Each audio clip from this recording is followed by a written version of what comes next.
আসসালামু আলাইকুম এভরিওয়ান, কেমন আছেন সবাই? আশা করছি আলহামদুলিল্লাহ সবাই ভালো আছেন। আমিও আপনাদের সকলের দোয়ায় আলহামদুলিল্লাহ খুব ভালো আছি। বিজয়ের মাস ডিসেম্বর মাস। তো এই ডিসেম্বর মাসে যদি বিজয়ের একটা ছবি নাই আঁকি তাহলে কেমন হয়? আজকে আমি আমার ছোট্ট ছোট্ট বন্ধুদের খুব সহজ একটি ছবি আর্ট করে দেখাবো। তো এখানে শুধু থাকবে একটি পতাকা, একটি মাঠ, সূর্য, মেঘ এবং কিছু পাখি। এরপর রং করে নিব। বৃত্তের মাঝে লাল, পতাকা সবুজ, স্ট্যান্ড হচ্ছে অ্যাশ কালার, এটা আপনাদের অপশনাল, এখানে আপনারা হলুদ কালারও দিতে পারেন। এরপর হচ্ছে আমরা গাঢ় মাটি কালার করে নিব। এরপরে দূরের যে ছোট ছোট গাছপালাগুলো দেখছো বন্ধুরা, সেখানে হচ্ছে প্রথমে আমরা উপর থেকে টিয়ে কালারটা সুন্দর করে নিব। এরপরে হচ্ছে আমরা গাঢ় সবুজ কালার যেটা, সেটা দিয়ে আমরা হালকা করে কালারটা সুন্দর করে নিব। সবুজ কালারটা খুব সুন্দর করে নিতে হবে। এরপর আমরা মাটির কালারটা করব।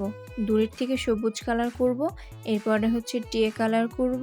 টিয়ে কালারটা খুব সুন্দর করে দুই পাশে করে নিতে হবে। তারপর আমরা হলুদ কালার করব।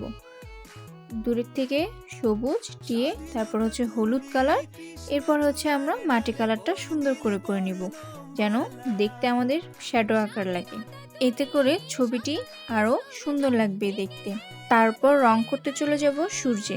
প্রথমে লাল কালার করতে হবে, তারপরে কমলা কালার সুন্দর করে মিক্স করতে হবে, এরপর আমরা হলুদ কালার করে দেব এবং সূর্যের বাহিরটাও সুন্দর করে আমাদের হলুদ কালারটা করে নিতে হবে। সূর্যের আলো যেহেতু আমাদের হলুদ হলুদ কালার হয়, তাই আমরা হলুদ কালারটা সুন্দর করে নিব। এরপরে আমরা আকাশের কালার করব, সেটা হচ্ছে আকাশি কালার করতে হবে। চলো রংটি করতে করতে তোমাদেরকে একটি প্রশ্ন করি আমি। বিজয়ের মাস তো ডিসেম্বর মাস, কিন্তু কত তারিখে বিজয় দিবস আমাদের বলো তো? তোমরা সকলেই বলে যাবে আমাকে, এবং ছবিটি কেমন হয়েছে জানাতে ভুলো না কিন্তু। স্বাধীনতা তুমি